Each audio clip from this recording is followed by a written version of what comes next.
готовится ко второму периоду Усман Шаргириев, команда России, город Красноярск, Академия борьбы имени Дмитрия Медяшвили.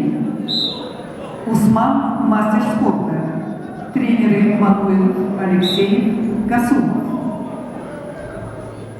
Усман Шаргириев, бронзовый призер первенства России среди спортсменов до 23 лет.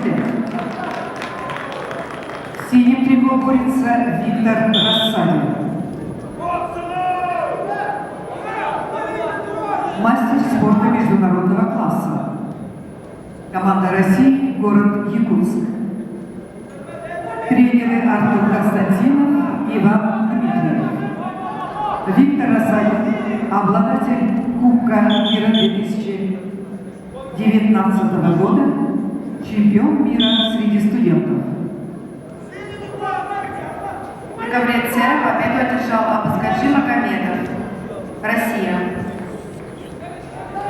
На КВЦ вызываются бойцы весовой категории до 57 килограммов. Муса Мефтиханов, Россия. Ахмед Идрисов, Россия.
победил Виктор Рассадин, Россия, и будет бороться в финальном поединке борцов весовой категории